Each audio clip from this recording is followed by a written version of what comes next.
Hello and welcome to the Comic Conspiracy, episode 328 for the week of October 10th, 2017. My name is Ryan Higgins. Who's here with me this week? Brock Sager.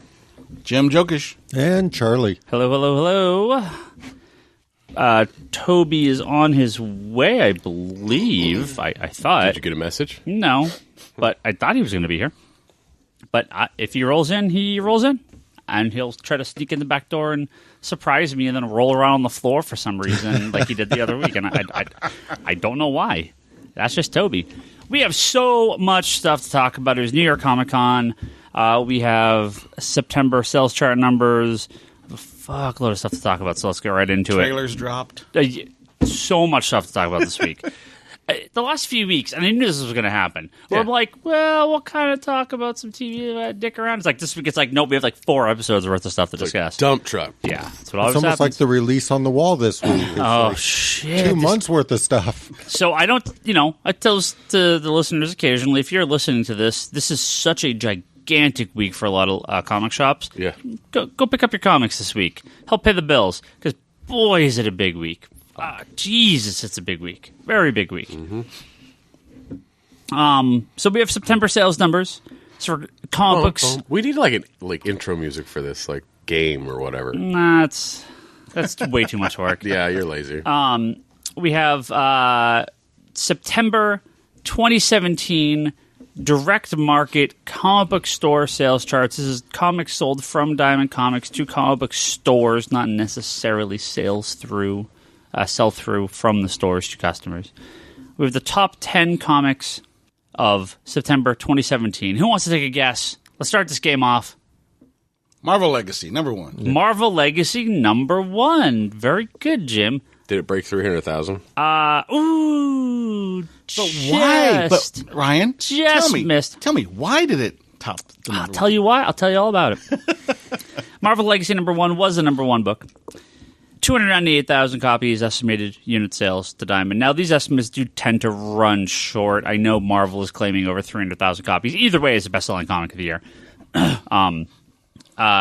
Now, for a lot of stores, in order to get the high-end variants and to qualify for some of the high-end lenticular stuff, I'm sorry, not the lenticulars, for some of the high-end incentives, you had to order a lot of copies. We went ridiculously big because we had a customer that was willing to pick up a ton of the high-end variant covers. And he wasn't named Jim either. It was incredible. It was surprising. Jim got most of them, but... so that actually, in what happens with a lot of cases, that actually helps pay for the majority of the copies. I mean, I went in knowing full well that we were going to be... Yeah, sold. Yeah. And we discounted it. We discounted it to $2.99, so it was half off. I gave away about 140 copies of my subscribers for free. So, we're looking at we're looking at a decent amount of promotion on my end about this. Off the shelf, didn't sell too many. I'm sorry. I don't want to laugh. I just did a little. Your face when you say it. Again, this was if you asked me what would I've ordered this book at, just to order it, probably 50 copies. Mm-hmm. If I was just to order it, like 50 copies. We got 500 plus variants, plus the lenticulars, because we did pre-orders for sets, and I'm throwing those in, plus a ton of shit, right? So. Yeah, also for stores that ordered a lot of copies, you actually got a greatly reduced price. So while the comic was $6, we're still profitable selling it at $3. Mm-hmm. It's not like we were paying $3 an issue for this. So the fact that Marvel, actually only sold 300,000 copies, considering how many variant covers there were and everything going on with this, it's actually lower than I thought it was going to be. I thought it could have pitched 400,000 or 500,000 easily. Maybe at a. Maybe that market just isn't there anymore. I just we just won't see books that hit those numbers. I mean, it's so rare to do it anyway. Yeah. There has to be like some external force driving it. Rebirth didn't even hit 200 or didn't even hit 300,000. It was like 250, I think. Mm-hmm. But I was surprised. Do we know the final count with second printings, etc.? I'm just On curious. Rebirth? Yeah. It was over 300,000 if you include the later printings. But the thing is if you look at Rebirth had what, 3 covers? 3. 3 covers, and it sold 250,000. Legacy had and those were 15. Yeah, had 15. I don't have the number. Don't quote me. I don't have the number in front of me, but I believe it was 15 covers. But you had a book that went for that had hit 250,000 with it was what 1 in 25 and a 1. There was about 5 or 6 open order, or if you meet or exceed covers, which is like with if Legacy? if you order X, you can order as many as you want of these variants. I had like 5 or 6 of those. There was a 1 in 25, a 1 in 50. Those are the Alex Ross covers. Right. There was a 1 in 100. There was a 1 in 500. There was a 1 in 1,000. There was the party variant. There was the party store variant. And there was like the half sketch variant, which those last 2 were only limited to 1 per store or 2 per store. So if you count all those, there's not a lot of those out there. Oh, I guess there's a couple thousand of them out there. So there's a lot. Maybe it's 12 covers. Maybe it's about 12 total. It is a lot of covers, though. A lot of covers for Legacy. But yeah, no surprise that it's number 1 book. I'm very curious what the top 10 is going to look like next month, because we're going to start having the Legacy stuff on there. The actual Legacy books. I'm actually surprised it didn't sell more with the reveals that were inside the book itself. Well, we didn't know that till after orders were due, right. So nothing we could do about it. No, I understand that. No. But you still have copies on the shelf if anybody wants to order it. Yeah. And if you're around Free Comic Day next year, there'll be some out there, too. Who wants to guess? We got lots of other books in this list. Well, I'm really hoping Superman's on there just for the Oz effect. I'm guessing it's not, but I want it. Oh yeah, Action. I want it to be on there. Action Comics number 987 is the number 10 book, but that's only the lenticular edition. So 987 because of the difference. So 71,000 plus another 25,000 for the regular cover and variant. So it's actually broke 100,000 copies. Just shy of 100,000. Batman Metal. So the Action would be on there. Action 988, the second part of that was actually the number 12 book at 66,000. So, that's about what I trimmed to. That seems average. I went a little higher on the number 1, a little lower on the number 2 through 4, and a little lower on the 5 after seeing the 1 sale through. But no, sold very well. I ordered too many of the base cover and the variant. Those didn't sell very well. I sold some, but not as many as I ordered. The lenticular sold very, very well. So we're talking metal. Oh, and Legacy number 1 also includes the lenticular cover as well, which sucked for anyone that saw the lenticular cover. Really sucked. The back, like we talked last week, the backs look better. So, if you want to throw some fire onto the Marvel only cares about sales charts conspiracy theory, a lot of people were like, "Oh, the lenticular covers are the same price as the base covers for all the Legacy, all the comics coming out. That's pretty cool. Marvel didn't charge $1 more like DC did because of the extra cover. They did it for a reason. They'll be included in the same issue sales chart. They won't be split between 2 titles. Mm-hmm. That's why they did it. Yep. Dun, dun, dun. What else we got? Top 10. Batman Metal. Batman Metal. Batman or Batman Metal? Yes. Sure. All right. It was a slash. Yes. It was a slash between the 2. All right, let's start with this. Batman Dark Knight Metal number 2 is the number 2 book at 149,000 copies. Fantastic sales for that book. That's not too far off from the number 1 order, which shows you just how big people went on this book. Number 4 was Batman number 30 at 100,000 copies, just over 100,000. And number 31 it was the number 5 comic at 98,000 copies, so a small drop there. That was the Tim Sale.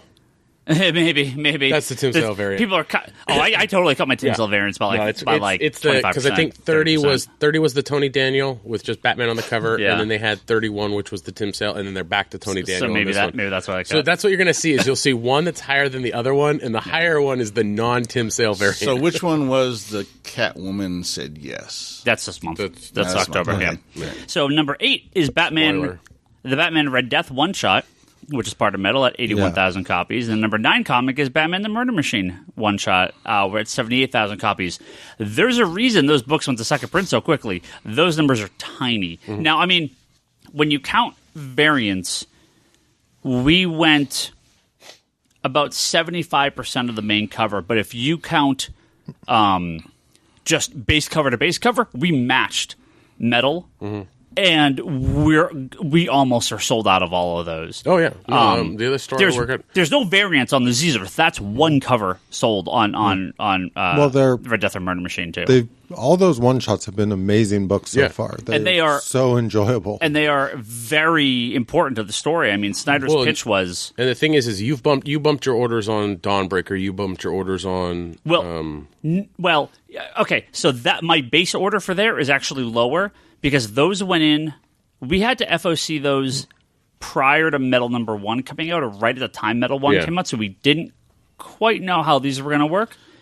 But I offered, so Metal is our number 1 subscribed comic by about 10 copies or so. That's over the main Batman title. I believe 3 people are not taking the one shots. Yeah. Out of that's the thing is making the one shots our second most. You look at Batman Metal 2, and it sold almost 150. It sold 150,000. Yeah, and so you look at Red Death, which was 78. Yeah, it's half that. It's half that. People are going to pick up that metal, so that's why it went to second print. Yeah. But next month, I'd be surprised to see what the Dawnbreaker number is at, and what's the other one this month? Drowned. Yeah. Well, it's also always really, really hard to tell on the one shots just how much people are going to buy into them, especially on an event like this. But typically, the quality of that first issue of a one shot quickly determines how much people are going to be willing to pick up the next. Yeah. And I'll tell you this: you didn't see any of the Secret Wars or not Secret Wars, the Civil War 2 or the Secret Empire miniseries hitting this high. No, definitely not. No, but the thing is also you have, so how many did we get out of that list? For which one? How many? The top 10. Oh, the top 10? Sorry, I was looking at Mr. Miracle sales numbers. I wanted to see where that was. So you get number 1, 2, 4, 5, 8, 9, 10. So you're missing number 3. Charlie just caught up on this. Venomverse, number 1. At 105,000 copies, number 3. Of course, multiple covers. But who'd have thought? That's a book. Are the Venom sales for us? Venomverse is definitely a higher ordered book than I order of most Marvel comics. But our normal sales for Venom are very low. Let's just put it that way. But Venomverse definitely outsold the regular chunk Venom of books. Oh yeah, definitely. And this is some interest in that. So Venomverse, great sales. And then where were you looking for Mr. Miracle number 2? Well, hold on. Because wasn't there multiple? Yeah, Venomverse number 2, 57,000 copies at the number 20 book. Ugh. 3 and 4, 50. Yeah, so that tells you about what to expect. So you have the first issue sold twice as much as cut in half. For the number 2 book.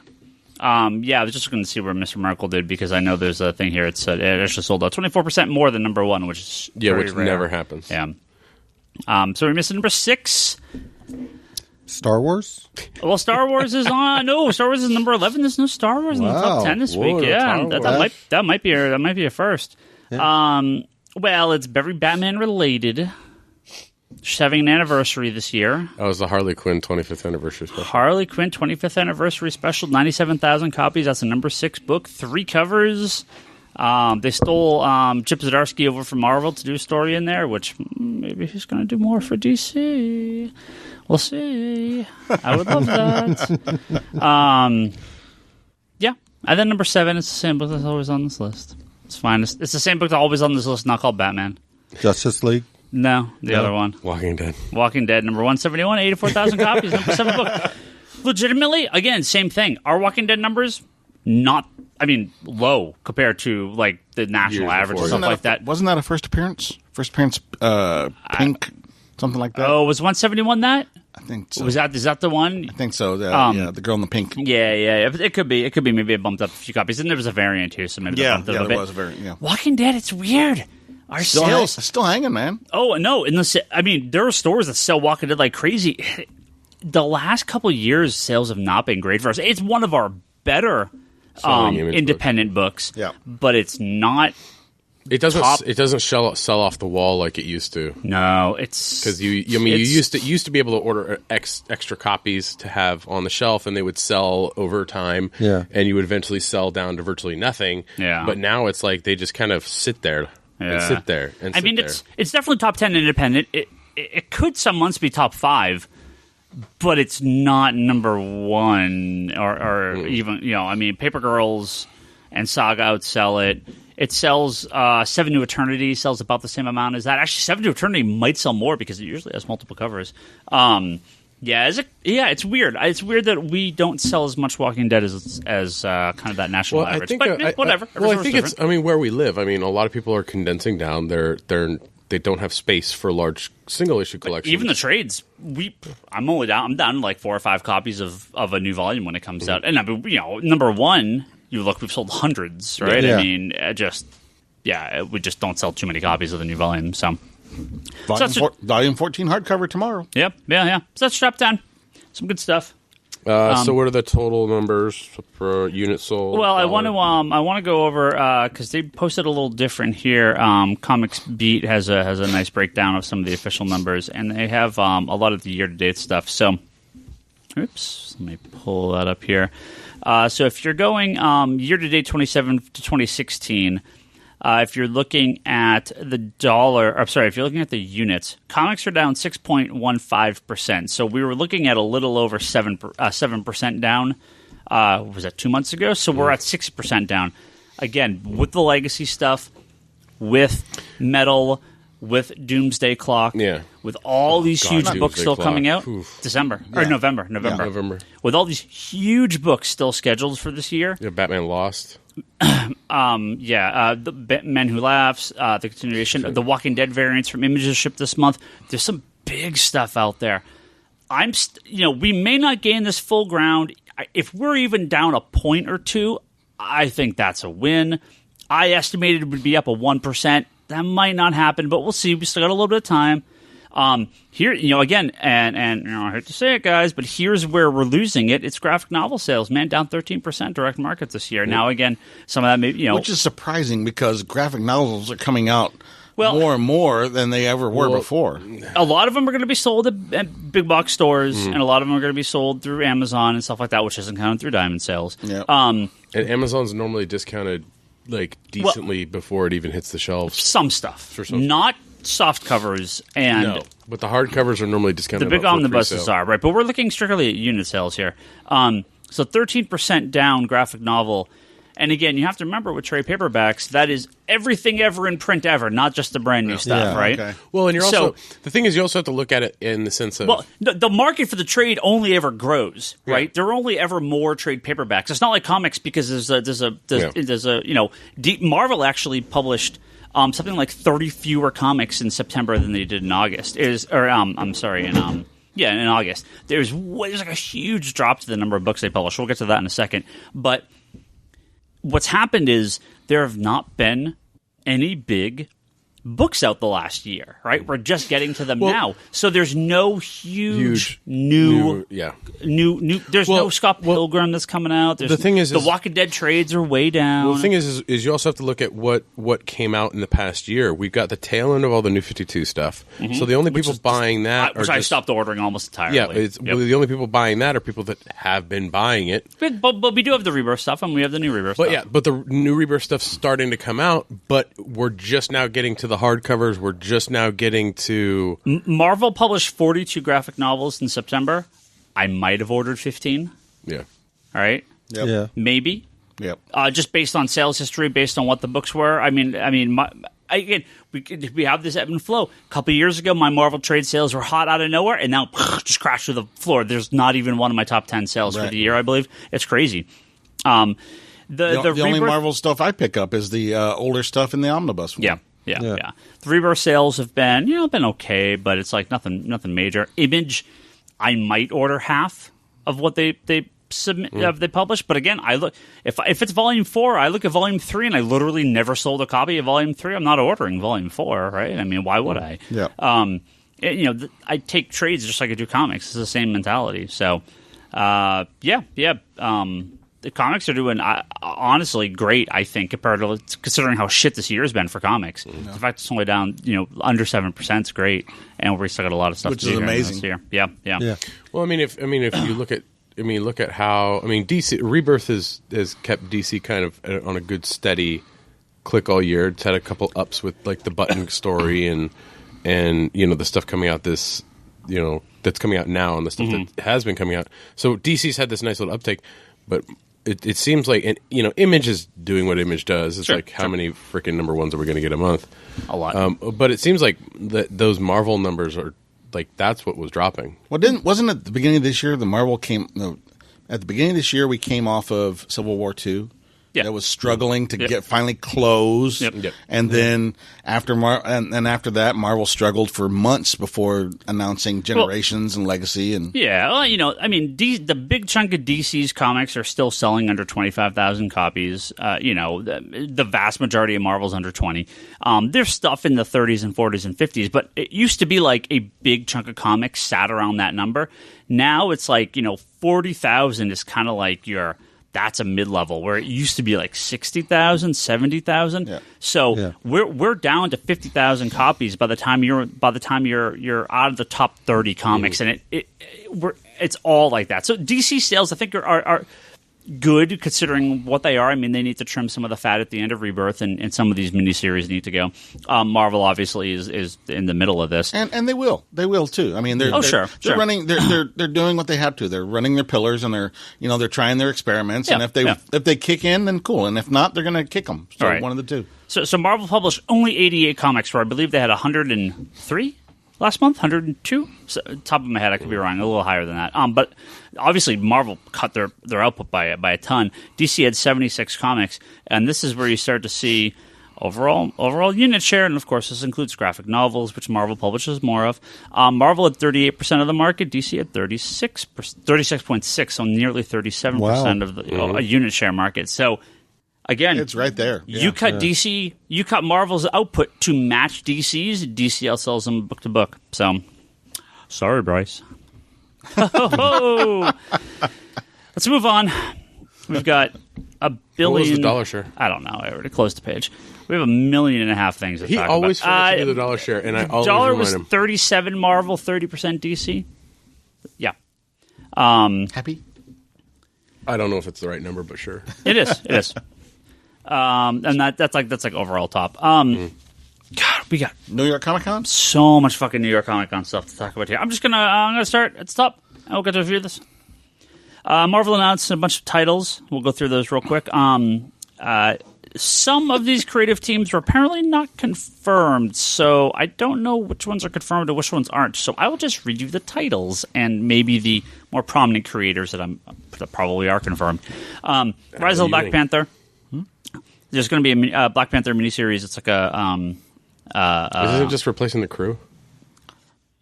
Well, the crew's been over for months now. Yeah, but it's like... Is it coming out during the movie? Yeah, it's coming out right when the movie starts. Yeah. Unfortunately, no trade out for the movie release, but Ta-Nehisi Coates co-writing that one. Cool. They talk more about Avengers and Surrender. Let's read that. Cap. Superhero Adventures are doing a new kind of superhero squad-ish comic. I mean, obviously, it's very smart for Marvel to continue to do this, push this further with the young crowd and Disney Comics, or the Disney crowd. So, look forward to that. We got some little more info on Venom, the Venom Spider-Man crossover. Now, we talked a few times in the past that I know most of us here are big fans of DC's little 4-part crossovers, usually between 2 books. Mm-hmm. Yep. Batman, Flash. What was the last one that just finished up? And they're kind of doing this right now for the Metal. They're doing it. They're doing it with the Gotham Resistance story arc, and they're doing it. They're going to start the Justice League one next. I think that's next month. So these have seemed to work pretty well for DC, and I thought, hey, it'd be great if Marvel did it. It's just Marvel's pulling a Marvel, and they're doing like 20 of them right off the bat. Yeah, Avengers and Champions are doing it right now. Right. With the legacy stuff, and you're like, huh? Avengers Champions is starting off 4-part crossover. X-Men Blue and Gold is crossing over this entire month, so the entire events this month. There was, what the hell else was there? God, I was looking at a list of them earlier. There's quite a few of them. There's going to be apparently an X-Men Blue Venom one as well. Oh, Amazing Spider-Man and Venom's going to have a crossover, and now Venom and X-Men Blue are having a crossover, which is kind of a weird. Yeah. Well, you slap Venom on something, it'll sell. Except the Venom comic. So there's, I'm like, I don't know, guys. We'll see. I don't know. I mean, especially when you're dealing with legacy, having crossovers like Spider-Man and Venom make complete and total sense. Sure. Oh, yeah. No, Spider-Man, again, I just would have spread these out maybe a little bit more to make each one a little more important. Give us kind of a lead-in legacy, like a lead-in story arc for legacy, like bring us into it, and then dive us into the crossovers. Because remember, I mean, you always got issue 2 had a team-up book, or issue 3 had a team-up in it. Yeah. So depending on which example you're talking of, I agree. But like the Mojo World stuff belongs in both of those books. As just a good legacy launch event. Yeah, but the thing is we already it's again. I think it's the difficult part is because we're not starting at a fresh start in a lot of these. You're already in story arcs that have been taking place. Like, it fits for, the Mojo World stuff in X-Men Gold and X-Men Blue to happen right now because we're 13 issues in. Well, right. Well, and that's the thing with Legacy, right? I mean, Legacy is, no matter what they're trying to say, it's not a relaunch. It's just a slap. Yeah. It's just a slap on marketing ploy. Right. It's just more of what they've been doing. So, again, if you're looking at Legacy like you looked at Rebirth, then it doesn't work because I feel like they're not letting these books even have a second to breathe and do their own thing. But if you're looking at it as just more of what Marvel was doing with just a new header on it, which is what Legacy is, we've fallen for this for the last time. You're not going to order the 1 in 1,000 lenticular cover for our Rebirth of nostalgia? No. So there's a bunch of this. Some of this stuff did get announced, but we're actually finding out a lot of this are actually miniseries, and they're actually called miniseries, which is great because Marvel tends to not like to do that. Legion is getting his own comic, 5-issue miniseries written by Peter Milligan, who I'm a big fan of. Wow! So Peter Milligan, he's back at Marvel doing some work. So although I'm not a big Legion fan, I'll check that out because I do like Peter Milligan. Mm-hmm. There's that Rogue Gambit series we're talking about again. As far as I know, that is a 5-issue limited series by Kelly Thompson and Perez. That's okay until Toby buys like 200 copies at each store, and then we'll get moved to an ongoing. Now, one of the big ones, which I'll be curious how this all works out. We don't know a lot about it. They're not really talking a lot about it, but Astonishing X-Men number 7. Written by Charles Soule and Phil Noto doing the art. Phil Noto. Begins a story called The Man Called X, which is, according to Marvel, the return of Professor X. He's on the cover and everything. So, you feel like there's going to be more to it than just, hey, it's the return of Professor X. So I'll be curious if this is not a fake out or if, we don't know, right? We don't know what this is going to be. He's been in Astonishing so far as a mental thing in the Shadow King's world, right? But if this is the actual return of Professor X, I feel like Hey, I know how they're going to do it. I'll be curious if this is going to be more to it. They're going to be able to take his astral being from the Shadow King's world and dump it into Cerebro, so he's just going to be Cerebro now. Cerebro's head, yeah, could be. Toby's going to have to sit down here in a few minutes because we're going to want his opinions on a bunch of this stuff. Constantine, our guy, our boy Matt Ryan, he's back. Yep. In multiple formats. Yep. First is a Constantine animated series. It's going to be on CW Seed. I'm assuming. I didn't actually see the specifics. Launching? Do we know anything? I don't. It's soonish, but it's going to be the same thing as like the the Black the Vixen? Widow, the Vixen stuff. Yeah. Which they eventually put out on Blu-ray and stuff. Yeah, Which really is just one 30-minute episode that broke up into like 30 right. And then they did a second season, and then they put it all out as like and one Bryce Blu-ray. is here too. It's Full House. Well, I'm only here for like 10 minutes. Oh, Bryce is here for 10 minutes. Sit on my lap. Well, we're going to talk about DC stuff and trailers, so sorry. But not only that, Constantine's also Going to be back in Legends of Tomorrow. Yes. Live action. Yes. Really? They're bringing them back? Yeah. Yep. For 2 episodes? Yep. It's going to be a Legends. Why not 5? I'm stoked. Why not all of them? Why not a whole show? Yeah, I'm stoked. Hey, be happy with what you got. You got them for 2 episodes. We'll see how it goes. Now, a couple other, definitely not smaller things, but smaller things we'll talk about here. Finally, Batman animated series getting released on Blu-ray sometime in 2018. Yeah. Nice. Can't wait for that. Good. I can finally get it. I typically don't buy cartoons on Blu-ray, but I'm going to buy the animated series on Blu-ray. Yeah, I have all the DVDs, so maybe I'll hawk my DVDs and buy the Blu-ray if it's cheap enough. But I'm looking for some good bonus features. I really want to see what they're going to do with it, especially just a nice compressed box. I already bought Mask and the Phantasm that they did not too long ago. And that looked beautiful. Yeah, I picked that one up. I picked up the Killing Joke. Also, I'd be happy to see if they did the animated series and included the movies with it as well. Oh yeah, that'd be cool. So, we're just going to quick hit a few of these things and a few bigger things to talk about.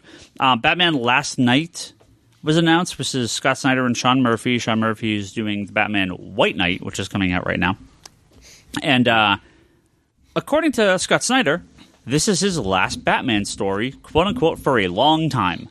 So he's going to finish Metal. He's going to do this Last Night story with Sean Murphy. And then we don't know. We don't know where he's going next. Is he going to write Legion? Then he's going to write Gambit. He's going to write Nightwing. He's like, I'm not going to do Batman anymore. I'm going to work on Detective Comics. So we just don't know. Yeah. I'm going back to Batwoman. Yeah. Obviously he's done so much, right? Yeah. But, we'll see. We'll see what he does. I love him on Batman, but he's written a lot of Batman. Is he doing Justice Society? Go on to something else. I love Scott Snyder, but I don't see him on something like JSA. Yeah, I don't see him on the team book as much. I could see him on. I'd love to see him just write the main Justice League title. Mm-hmm. But JSA specifically, I don't see him. Not that he can't, but I don't see him taking that team. At least not kind of my Jeff Johns version of that team. Obviously, he can do it and do whatever the hell he wants to do something. He's going to do it just to spite Ryan. No, I will be the first person in line to buy it if he does. But when I think JSA writers, Scott Snyder doesn't jump to mind. Yeah, I just don't see him. That's kind of not his wheelhouse. I kind of feel like he's very good at blazing new trails, where JSA feels very much about very nostalgic. Yeah. Joker ongoing. Sure. Fine. Yeah. Awesome. I have no problem with that. I don't even, I don't want to pigeonhole him in just into the Bat stuff, but what do you have Snyder do? Because he tried Superman, and I didn't. It was all right. I know. He did Swamp Thing. He could do. I could see him do something like Constantine. Yeah. I could see him do a lot of Constantine would be good. But he's going to be writing Scarlet Spider for Marvel. Yeah, okay. Good luck with that.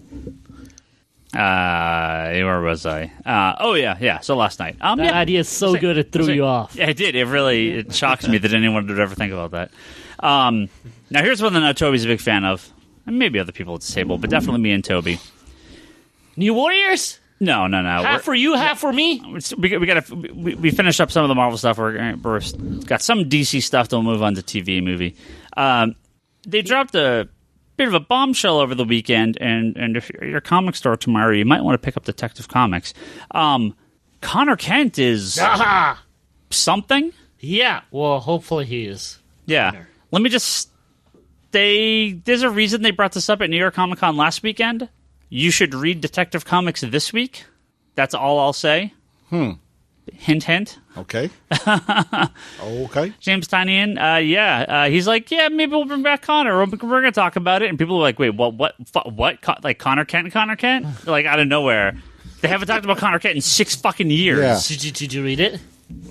Detective? Yeah. I might have. You're smiling kind of weirdly. I can't figure out. They mentioned Connor Kent in it. I'll tell you that. He wasn't lying. Detective Comics. Buy Detective Comics.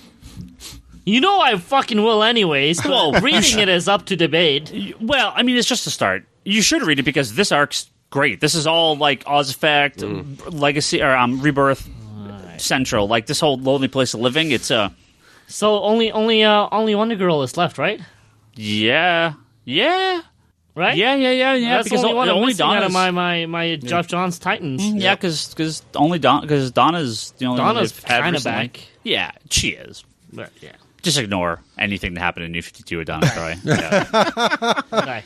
Now here we go. Now this is where Ryan's the only person in the room that's going to read any of this stuff. So this is my story. Oh no, that's awesome. The Weapon H mini. No. That Weekend Starboy comic. So they announced this a little while ago that some of the Young Animal books are going to take a bit of a hiatus while they do a little miniseries. Young Animal? Yeah, they've been out for a year. I know, but I haven't heard any traction of it. I heard it when they announced it and when they came out, number ones and so on. But since. So, I think Doom Patrol is awesome. Okay. I mean, if you like the Morrison Doom Patrol, I think it's right there. Uh-huh. The rest, I liked them all when they started, but they kind of filter off because it's kind of what I feel like. They kind of didn't go anywhere. I'm still reading Shade the Changing Girl, and I do like that because that book is just odd, but I like it. I still read Mother Panic, but it's Mother Panic I gave up on. I think I'm going to go to like issue 12 and I'm like done. The first arc I thought was really strong, but the second arc wasn't. Then they just changed artists and they changed the kind of the focus of the book, and it didn't work for me at all. Mother Panic was about a girl that's like a kind of like a, like socialite that gets powers in Gotham, but she's like an asshole.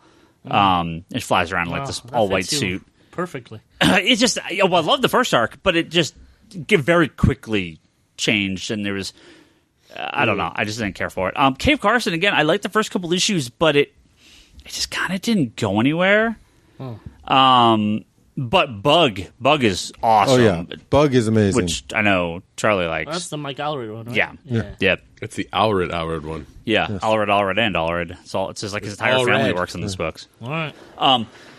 But we heard that this was going to happen, but they're actually going to do it. We knew pretty much everything about it now. There's going to be a DC Young Animal crossover called Milk Wars. This comes from the Frank Quitely designed villain Milkman Man, which I don't know if you guys saw my post a couple months ago when this got announced, and I was like, holy shit, Milkman Man, I already like this character more than 98% of Marvel characters, and I don't know anything about him, but look at it, it's fucking incredible. It's Frank Quitely doing the All-Star Superman cover with a Milkman. Like, it's the greatest thing ever. So, listen to this pitch, okay? Milk Wars is a weekly crossover that begins in January 2018. The story revolves around the debut of a new Frank Quitely designed villain called Milkman Man. The villain is being compared to the Anti-Monitor from Crisis on Infinite Earths, as his goal is to homogenize the DC universe and remove all traces of strangeness. Naturally, it doesn't sit well with the quirky heroes of Doom Patrol. This is the greatest comic that has ever been made. So it's going to be Justice League and Doom Patrol, a one-shot by Gerard Way and Steve Orlando. Shades of Change a Girl, Wonder Woman by Cecil Castellisi, who's the writer of Shades of Changing Girl. Mother Panic, Batman by Jody Houser, who's the writer of Mother Panic. And Cave Carson, Swamp Thing by Joe Rivera, who's the co-writer of Cave Carson. And concluding in a Doom Patrol Justice League special, another special. So, and then there's going to be some new Young Animal stuff coming out after that. There's going to be an Eternity Girl comic. That's the Eternity Kid stuff. Kid Eternity. And what the rest? So there's going to be some new stuff. They also talked that Vertigo's getting a big relaunch come 2018 as part of its 25th anniversary. So there's going to be Tim Seeley is going to be doing a new book. 100 Bullet sequel? Tim Seeley? No. Oh, do you mean just as part of the Rebirth? Yeah. I don't know. Brian Azzarello. I just figure if I yell it loud enough that it'll happen. It's just going to happen. Too bad Bryce just left. Cy Spurrier is doing a new series as part of Vertigo. And he knew it was coming. That's why he left. Joshua Williamson with Riley Rossmo, who did the Batman Shadow comic. I love that. Was great. Art's incredible on that book. The story I was a little on, but the art. The first one. I enjoyed it. Because there's 2 right now. There was the one that just ended, and the first one. That was Snyder and Orlando. Yeah. And then this is the Williamson one? No. There's going to be Joshua Williamson and Riley Rossmo is doing a Batman. Who did Batman Shadow? The artist on Batman Shadow is doing a new book for Vertigo. Oh, okay. Yep. So there's a lot of stuff. Vertigo is going to be interesting next year because it's its 25th anniversary. Jim Lee tweeted out a picture of Death and Sandman that he did. So I'm curious what the heck they're going to do for Vertigo. Something big. But Milkman Man. It's going to be January 2018. My favorite comic of all year is going to be coming out. So. I can't wait. That sounds like a character from The Tick. It does. It does. Yeah, absolutely. I just can't wait for Ryan to play with his little Kite Man hero click and his little Milkman Man. Oh, man. Hero click and they have need fight. to make a Kite Man action figure. Where's my Kite Man action figure? It's so good. All it does is puts its head down on the table.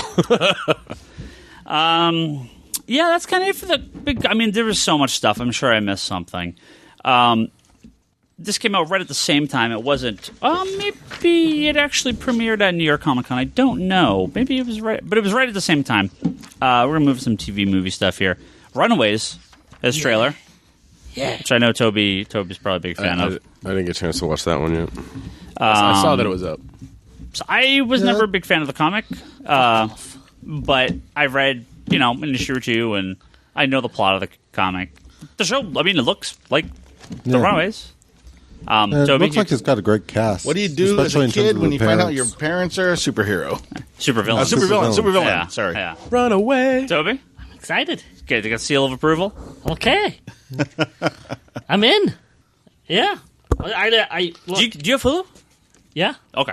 Yeah, in fact, I've been thinking about canceling, and now I'm like... Now you have a reason to hang on. Yeah, I really don't want to for one show, but yeah. Honestly... I don't know, I've gotten really into... Yeah, I was going to say, I'm into the pay for a month, binge watch, cancel. Yeah. Move to something else, binge watch, Up cancel. till now, I actually didn't mind paying for Hulu because I kind of like the UI, even though I probably could access all the content through other means, but... Now to change the UI, they had this big update, and I completely hate it now, so I have contemplated leaving it finally. What'd they do? They completely changed the UI. Like, a few months ago, it doesn't look like the old Hulu at all, and it's confusing as fuck. Like, me trying to figure out what I've watched or what I didn't watch, or just access the episode list takes forever now. That's weird. Super freaking annoying. Huh. Yeah. Oh, heck. But I will stick around for Runaways, and then I'll go from there. Okay. Yeah. Yeah, I'll watch at least the first couple episodes. I'm hyped. Give it a shot. I'm hyped because I love the characters, I love the book, and I will not judge it till I watch it, like everything else. Sure.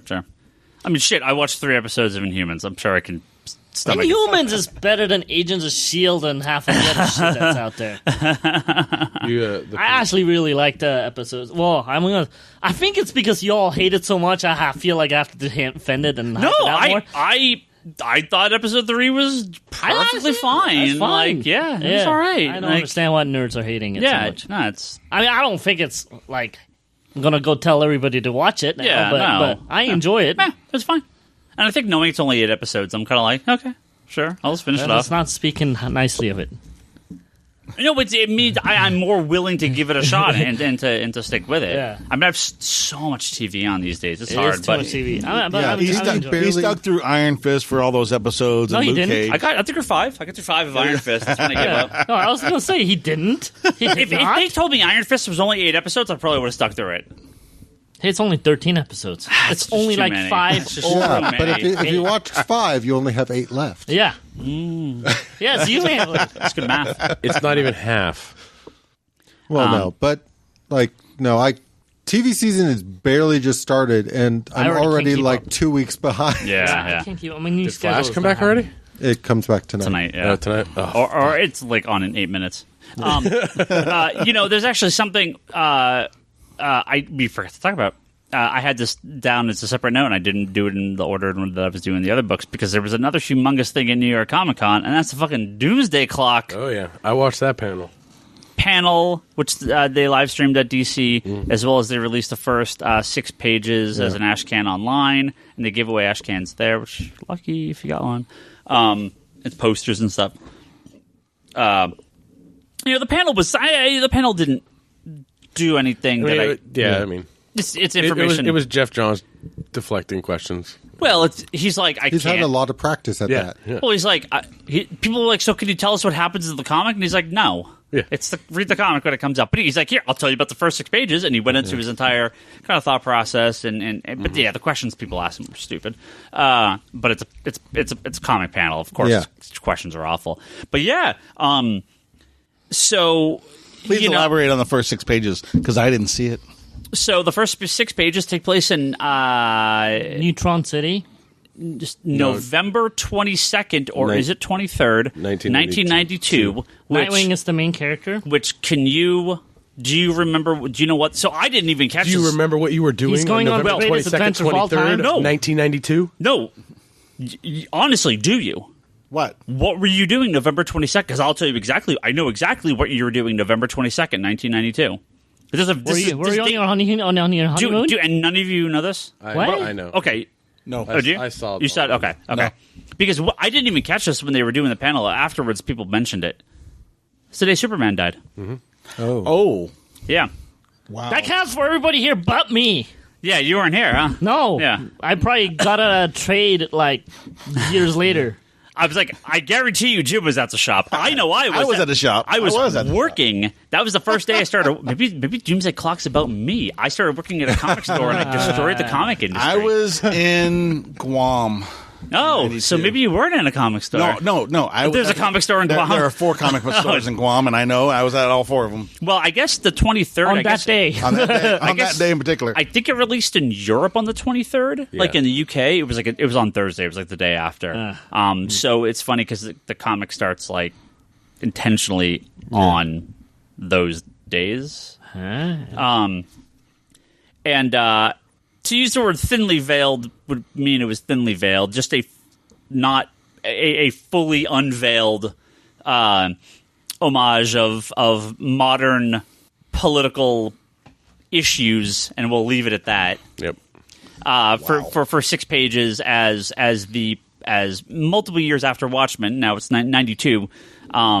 And everyone knows what happened, and everyone knows about Ozymandias' whole plan, and that the government kind of like co-backed it, and there's basically civil unrest. It's not civil unrest. There's like North Korea is firing nuclear missiles into Texas. There's we're on the verge of like the complete collapse of society, and it ends with everyone evacuating a jail and them leaving all the prisoners in jail, and the guards are trying to run out, and the prisoners grab them through the bar, and then someone grabs the keys out from them, and it's Rorschach. But Rorschach's dead. How could this be Rorschach? And that's where it ends. So it's for 6 pages. That's the last panel on the 6th page. Yeah. Well, it's like a splash page, like a half splash, and then splash like Rorschach at the end of Watchmen. Rorschach is the prisoner. No. Rorschach's in the jail. He picks up the keys and he says, "Do you want me to let you out?" And the guy's like, "No." Like he's like, "I'll stay in here." Huh. So it was so good, and the art, yeah, Gary Frank just killing it on the art. Wow. So very. I mean. It's written. He tries to kind of emulate that Alan Moore, the very verbose narrative coming from Rorschach. Because when you're reading it, you're like, "Oh, this has to be Rorschach talking." I mean, it's just of course. So he had to follow the Watchmen or the Moore guidebook or the Watchmen guidebook. Yeah. No, but I'm. It sounds exciting. Yeah, you bumped your orders, right? I just love how Johns just picks something out of the past and just puts his own spin on it, and I'm looking forward to this Doomsday Clock. I really am. The way his mind processes information is amazing. Yeah. Well, he said,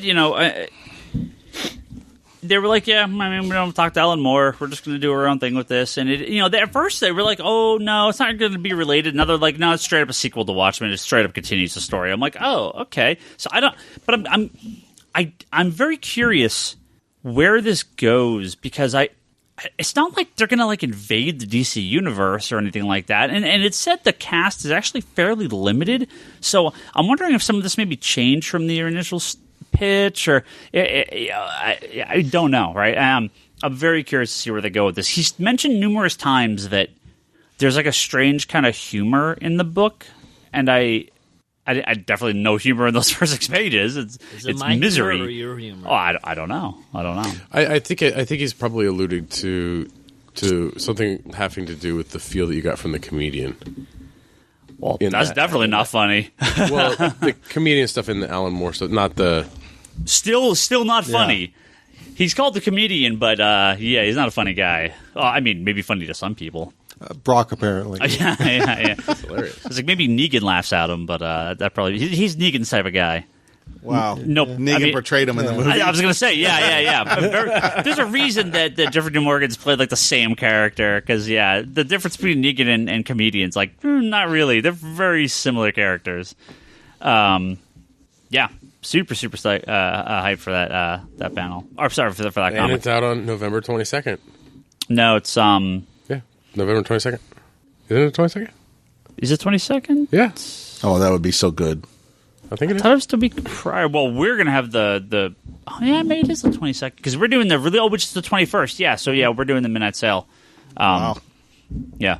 Yep, the 11. Very good, bro. The 11:57 sale. Because it's the Wednesday, I may have to fly back Wednesday for that before Thanksgiving, and Yeah. I'm able to work that because I'm off on that day. Yep. No, Okay, I'm working. I may have to... Last time you have it on the podcast. We'll all work. I may have to fly back for that one. I'll be here. Yes. Then Thanksgiving. Then Black Friday. Yeah. But you're going to be here on Thanksgiving? Why are you here on Black We're Friday? closed. It's just everything is way too squished together in November. Yeah. Yep. And then there's so much other stuff. I'm sure we missed a handful of things here, but The Pacific Rim trailer. you know what? That's not New York Comic Con, is it? No. Yeah, it was around the same. Yeah, well, again, not New York Comic Con, but around the same time, the other thing we have to talk about, of course, new Justice League trailer. Came out, final Justice full League episode. trailer. I was waiting for that. I was waiting for this one. No, Toby was like, you were Why like, are you really okay like with the new Justice League trailer, but you're not okay with the new Thor information that came out? What new for? I don't want to know. Oh, that scene? What? No, I don't want to know. They showed like the entire, it's my friend from work scene, and I didn't even... Jim just played it. I haven't looked at this or anything like that, but we don't have to talk about Thor. We listened to it and then rolled his eyes. We'll talk about Thor in a few weeks. But Justice League trailer. All in, baby. All in. Wait, so explain to me why you watched this trailer. Because I'm fucking so hyped for this movie. No, but what about your rules? Yeah, he's already broken through with this one. Yeah, I kind of have broken my rule with this. Well, at least you're honest about it. So I watched the Star Wars trailer, right? And I went... Which one? The latest one. Why? That breaks your rule also. Well, okay, so here's It's what okay. happened. I'm avoiding that trailer. You're a rule breaker, Ryan. This is the first trailer. The one before is a teaser. I tried to show Charlie. He wouldn't watch it. Nope. Oh, I need to watch it again. So in the case of Star So Wars... your word doesn't mean shit. I can That's really what you're saying, I can change my mind about any of this stuff.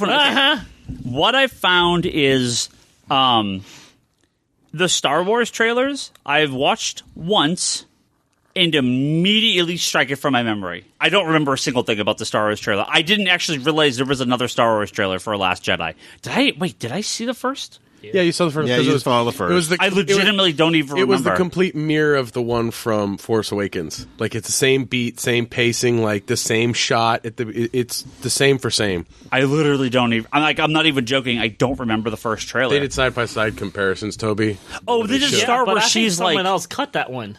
Huh? No, I don't think someone else cut that one, if I remember right. Was she... No, it's the the start same with her, trailers. like, her hand on, like, I the think rock? someone else cut it. Yeah.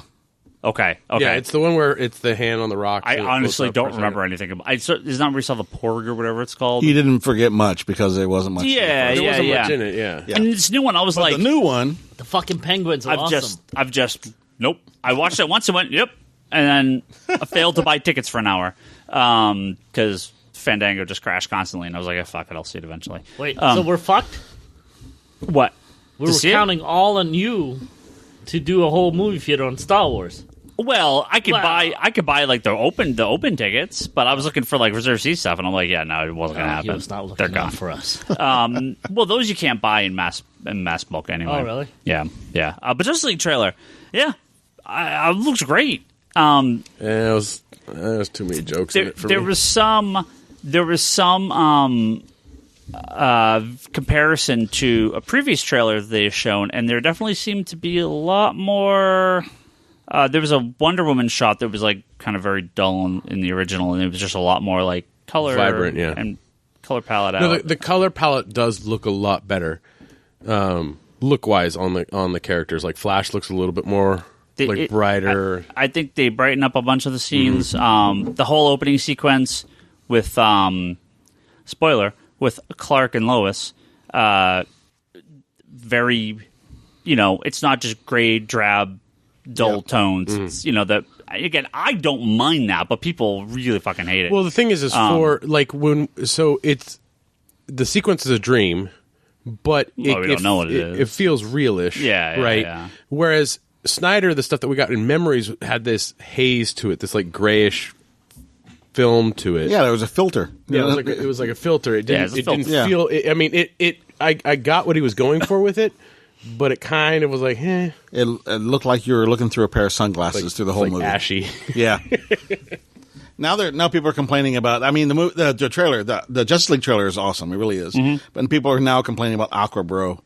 He's incredible. I agree. Jason Momoa is doing a great job as Aquaman, but they got to complain about. They got to complain about something. With a list of people with internet names, and he goes up to their doors. Are you blah blah blah blah? Did you fuck you? Beating up the Aquaman haters. Yeah. I mean, no doubt about it. Momoa, Aquaman, Scarlet Spider, Gambit, and Nightwing going to have a movie together, and it's going to be the greatest thing of all time. I love the fan film Toby is working on. Yeah, exactly. You can find Toby's fan film on. Yeah, it's going to be movie Aquaman and comic book characters. Well, that's kind of odd. I mean, why is Toby filming I like the last one. Toby's filming the Batutsi. Yes, but it just went off. Damn it! You missed the Batutsi. I like the last one, the last trailer. This one had a few more jokes in it, and I was like, we'll see. The only joke was maybe Flash at the end, where he's like, "Oh, it's the Batman symbol. Oh, hey, it's you." Like, I don't mind that they're playing Flash super young. He's all right. No, I don't mind Flash super young. I'm just saying, like, we've had the movies have become a little too humor injected. No, I disagree. I think it'll be Guardians 2 wasn't humor injected. It was fine. What the hell is wrong with you guys? Thank you, Toby. I think it's just fine. I think there needs to be some humor in the superhero movies because there needs to be some humor. Some. And some can be more humorous than the other ones. What the fuck is wrong with any of you guys? Some. I just watched Guardians 2. They're forgetting about pre-10 years ago before we had decent superhero movies when they had nothing to bitch about because we had no good movies. Which was actually not bad, just super fucking long and boring. I'm sure Dolph Lundgren was like 30 years ago. Yeah. I remember that time. Yeah. Because I was excited for Generation X on TV. I mean... Oh, my God. There's definitely a lot of... So, yeah, fuck all of you guys. I enjoy my time now. There was definitely a lot of complaints about the Man of Steel and Batman v Superman being kind of very humorless, which, I mean, I disagree with because there's definitely some humor in it. But some humor. A small amount, right? And Justice League may have more, but it wasn't like Wonder Woman. It was like Wonder Woman had enough, like it a little bit, some. but yeah, a couple kind of fish out of water moments, but it wasn't like a slapstick or anything like that. And I don't want that. And Guardians 2, I felt was way too humor driven, and I'm super concerned about Thor. Especially after seeing that scene. Are you serious? So he's terrified. He's worried about. He's really worried about Thor. I loved the first two Thor movies, and most people hate them. I'm terrified of these Thor movies. The early reviews were like, it's quirky, it's goofy. I'm like, oh, fuck, here we go again. So, you know those roommate shorts that they've been doing for the past 2 years? There's like 2 of them or something. Well, what? The roommate shorts? No, I mean, that's Thor has a roommate? Those are funny because those are fun? Yeah, they're little they're shorts. Short. Yeah. The movie, like, watching the scene, it looks like there's a lot more of that type of thing in the movie. I mean, a little bit of it's fine, but I just don't want to see too much of it. Anyway, let's move on. Justice League trailer looks good, but yeah, movie's out in like a month, like so soon, a month and change. It comes out the 22nd. Thor's a couple weeks, yeah. Justice League's out the 22nd. That's a big weekend. I finally get to see Jason Momoa. Same week? Yeah, because it's Wednesday of the Thanksgiving. Wow, Doomsday Clock, and then turn around, and then Justice League. I actually think Ezra Miller is doing a fun job as Flash in Justice League. I'm actually Justice League is the 17th. It's the week prior. Oh, 17th. Okay. Yep. No, I think Ezra Miller is going to be fine. Again, they're playing him young. It's a different which is Flash, fine. but yeah. He's going to be their kind of Spider-Man. He's going to be kind of like the Justice League cartoon Flash. Well, and Flash has always been comedic and funny and lighthearted. I mean, if Flash is not super dour, and in the show, I feel like they need to kind of get back to that because they've had him like last season was just gloomy Flash. Yeah, it was gloomy lovies. Everyone was in love. Curious to see what they're going to do to Justice League. So it's out in just over a month. I have to say now that we've gotten to see more and more Batfleck, I never minded it to begin with. I felt a little off about it when they announced it, but when I saw it, I thought it was fine. And now that I've seen him in trailers, I'm actually really excited to see more Batfleck. Yeah, of course. Who was in the window? Who was with the fluttering red cape? That was the first trailer too. Yeah. No. Yeah, it was. Not as much. No, it was. No, it was. It was actually more. Trust me, I know. Really? Yeah, it was actually more. And it's not a window. It's like a hologram. It's like a hologram. Yeah, it's a hologram. Oh, okay. It made it look like it looked like a reflection on a window. To me, it looked like he was in the Batcave, basically looking at a holographic image of Superman. Yeah. But yeah, we don't know. I'm not going to look, and I don't care, and I'm not going to read spoilers. At this point, I am 100% done. I'm hoping there's I'm just waiting. some I'm just waiting for those Rotten Tomato scores to start rolling in about like beginning of November, and you're just going to be like bullet in my fucking head. Bryce will load it for you. The thing is I think why do you guys even want that? I mean, I want all superheroes. I want to be good. No, I want it to be good, but I actually look forward to the Bryce and Higgins' reaction to Rotten Tomato scores. This all suck. No, I don't care. I hope it's good. That's all. We're going to move on to some questions here. First question's from Mitchell. Hey, Mitch. He asks, and there's actually something I was going to bring up, but he asked, so I'll bring it up here. It says, Kirkman's new comic, Oblivion Song, Robert Kirkman, creator of Walking Dead, looks pretty good. It reminds me of the Leftovers TV show, but with monsters. Leftovers is definitely one of those shows I want to start watching. One of the things... Only after you watch all the shows I recommended to you. Sure. Because they're so un-Ryan-like. Un-Ryan-like? Yeah. Okay. I do want to watch... what's the one? Finger snap. With the girls. Oh, Orphan Black. Orphan Black. You should watch that one. I do. Yeah, I want to. So Robert Kirkman... I'm person of interest. Created a new series called Oblivion Song. Lorenzo Di Felici, who's been doing a bunch of variant covers, and a great artist that Image has been kind of promoting recently. New comic. I'm sure it'll be a new show by this time next year. Tells a sci-fi story about 300,000 inhabitants of Philadelphia who disappeared 10 years ago into a horrific alien dimension. The survivors are struggling with a changing world.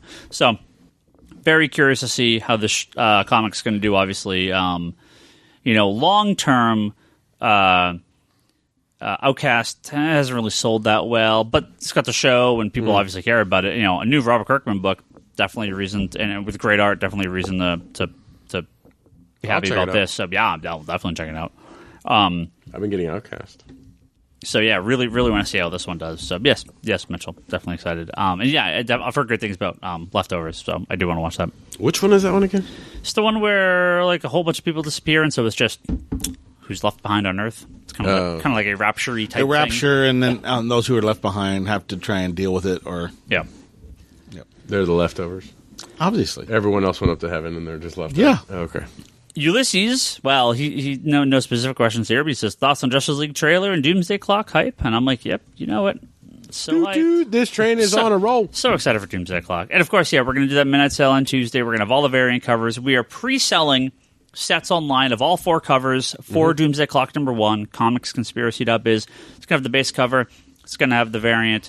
It's going to have the lenticular variant, which is the Rorschach cover, and then the Midnight Store release. We're pre-selling those as well. We're going to order a shitload of those. I'm not going to mess up like metal. Did you mess up on the button? For what? The deluxe cover hardcover coming out tomorrow? No. You only ordered 4? I have a box of them in the back room. Oh, okay. Thank goodness. I was like, there's something way off about that. shipped out like we shipped out 10. today. We shipped out like 12 of them today. Okay. Yeah, But it has 2 separate covers. Yeah. Those are still available for sale too. The Button Lenticular first print hardcover. What's also for sale? That metal T-shirt that everyone seems to want to buy. Sold a ton of those metal shirts. Yeah, we sold dozens of them. We've been getting in orders for all the online stuff for 3 weeks, and every Tuesday I have your shirts coming. Packing up, I have yours coming. Packing up shirts. I was going to say, order that. Yeah. No, I got an extra one coming for you. Cool. Yes, Ulysses very excited for Doomsday Clock. Pre-order that comicsconspiracy.biz. We'll ship those out that week. Problematic Cartoon asks, what's the best pure superhero story of all time, and why? Superman the movie. And why is it Justice League Avengers? Well, he's correct. It is Justice League Avengers. What? It's easily one of my favorite just superhero comics. Superhero-ass superhero comics. JLA Avengers. Such a great comic. I love that book George so much. Perez, Kurt Busiek. Yeah, it's so good. Did you ever pick up the hardcover, Charlie? Yeah. You did? Of course. You found it? Yeah, I did. For a good price? For retail price. No way. Years and years ago now. Nice. Awesome. I've had it a long time now. So did I, on the shelf the day it came out. Well, to me, it's all about Kingdom Come. That was the first hardcover. I always answer Kingdom Come to that question. But see, I don't consider Kingdom Come like I don't care. Pure superhero. Kingdom Come's about this you have to know the history of it a little bit. It's just like dystopian future. It's very like there's a story. There's more going on in Kingdom Come than there is JLA Avengers. Then I'll go with Justice. How about that? It's fine. Well, you can pick Kingdom Come. Well, the JLA Avengers one was the first expensive hardcover I ever bought. It was one of those. I'm like, it's so expensive, but I have to do it. I dragged my feet on it for a while just because of the price point. Yeah. For me, really it was the unreleased pages issue. that did it. Because it had all the unreleased pages in it. That's what did it for me. And then I kicked myself for years that I dragged my feet so long, and then I found it for cover price. My first Emerald City, the first Emerald City I went to, I found it. Oh, nice. Excellent find. Pure hero storyline. Jordan still brings it up to me to this day because he would have bought it if he saw it first. Marvels. Yeah, Marvels is great. I love Marvels. Again, not what I would consider an answer to this question, but Marvels is a fantastic comic. Superman the movie. Sure. And I love the other end of the rainbow for Marvels, which is called Ruins. Oh, Jesus. Well, the funny thing about this, he doesn't say best superhero comic. He says best superhero story. So, sure, the Superman movie works. Mr. Dystopia asks, and I hope I'm interpreting this correctly. He says, you've now had an extra week or two to really consider conceding the greatness of Al Ewing. Will you submit? Here's the thing. The Rocket comic came out today, written by Al Ewing. We get 2 copies for our 2 subscribers. I don't even stock it. Didn't he write that Royals book that came out last week? Isn't that Al Ewing? Yeah. Is it Al Ewing? Call me when you're writing the Legion of Superheroes for DC. That Royals book. That's harsh. I didn't even finish it. Did you finish it? I barely started it. Check it on the wrong. Wait, Charlie Royals? Barely started it? Royals. I got cover, further than Charlie? Is it? Yes. Is it Al Ewing? I tried reading it. I really did. And I couldn't. Charlie couldn't even read it. Yeah, it's Al Ewing. Yeah. It was... Oof. Oh, well, next week's going to be our week 1 and 2 legacy. So we'll talk all about Royals next week. So we're doing like mini episodes and then having an actual episode? Oh, we're going to talk about the first 2 weeks of legacy books next week. Toby, you got your homework. What? Why you you don't give me the books? What's wrong with you? Why are you an asshole? Indigator asks, or not really asks, he's just talking to discuss something. He says, people say the Justice League effects look bad relative to Marvel's effects. It's Toby, you're failing so badly. Toby took Jim's printed out checklist and reversed one of the pages. Tried to reverse while Jim was distracted. And failed to get it back in the plastic sleeve. It took him like 8 minutes to do this. It was sticky. I don't know why, Jim. Oh. Why is it sticky? Was it the tarot page? Or? No idea. Indie Gator says, people think the Justice League effects are bad relative to the Marvel effects. He says, I think it's actually a style difference, and Justice League looks very Zack Snyder. Discuss. I'll just say Black Panther. I'll just say Black Panther, Winter Soldier, and Captain America running down the road. If you think Justice League looks bad, go back and look at that. It's fucking terrible. Marvel usually has phenomenal effects in their movies. Sometimes they don't. Yes. Just like everything else. Well, and I think Black Panther, the movie, is going to have a lot more CG in it than we've seen. I won't have any more or less than any of the other movies. I was going to say, compared to Especially Doctor if there's Strange, space people in it. Okay, compared to Doctor Strange, maybe not. No. Why would there be space people in the Black Panther movie? Because they have a secret society in space. Marvel's effects are always good, but I think the effects in Man of Steel and Batman v Superman, the only thing maybe, of course, people are going to complain about everything for BVS, but I will agree, the Batman Superman fight scene when they kind of drop down and he's like swinging around like a rag doll, it was a scene or two in there that I thought looked a little shitty. Okay, but we all can agree that Wonder Woman's special effects were amazing. Wonder Woman was battling in the fine start to finish. And there may have been like a half a second where when she was jumping around. Take a page out, so just that mustache, man. That's all I want. Just get rid of that mustache and you're fine. That's not a CG problem. No, we know the fix. You just black out his face. Black out his face, do the red dots on his eyes, and it's done. Yep, totally fine. But no, I had no problem I would pay extra money for a director's cut just with that change. I mean, when you have gigantic visual effects, some may not look as good as others. I mean, there was nothing in that Justice League trailers that looked bad. Nothing looked bad at all. So, I mean, do you guys agree, disagree? Oh, I agree. I think so. Early Justice League trailers, we all talked about how we were kind of worried about Cyborg, but he does look better. Subsequent trailers have looked much Well, I think better. it's what we were talking about, that color palette. Like they brightened up the color, they've made it a little more vibrant. Yeah. You know, versus the wash down that we've got. Well, I feel like they also made Cyborg look a little less busy. Yes, I agree. Yes, he doesn't look like a freaking Transformer now. Yeah. They definitely needed to kind of shit. You walk in, it's Starscream. Yeah, they definitely needed a few more passes on that, but I feel like they got it. So Cyborg, fucking stop, man! We just need you to hack into the Wi-Fi. Give us the password. That's it. So, World's Coolest Comics is a shop over in Pitt County, North Carolina. Talk to these guys on Twitter all the time, and they had a question for the podcast. He said, "Love to hear your thoughts on Valiant. I think they're publishing some quality titles that are not getting enough attention. You know, we bring Valiant up from time to time. Brock's my default because Brock reads most of the Valiant comics. Most of it, yeah. So our friends over at Big Bang, whenever they do their sales chart stuff, they always post about Valiant, and I mean, I agree with them 100%. We have our fans that get Valiant and no one else. It's like this. It's a small but very loyal group of people, but I can't crack sales on any of them. We basically stopped carrying all Valiant comics for the shelf, but I do have a half dozen customers that buy everything. Yeah. So, I mean, that's fine. We have about 5 every issue. You sell 5 copies. Yeah, it's like 5 to 6 depending on the book. Yeah. Yep. Most Valiant people get everything Valiant, but I just can't sell anything past that. I think the issue is that Valiant. I enjoy Valiant. I've enjoyed it since the rebranding or whatever you want to call it, the resurgence of the publisher. But I think that what happened was they tried to expand out past like a core set of books and do a lot of stuff all at once. Yeah. And I think they kind of flooded the market when it was still kind of... Yeah. You know, when they had just Bloodshot and Harbinger and Exo Manowar and Shadow Man. They expanded out real fast. They just expanded out really, really fast. And then they tried to shrink everything back, and then now they're doing the whole renumbering thing. So it's they've constantly renumbered, and it's miniseries after miniseries. Well, it's miniseries after miniseries for like Eternal Warrior. Exo, they just renumbered.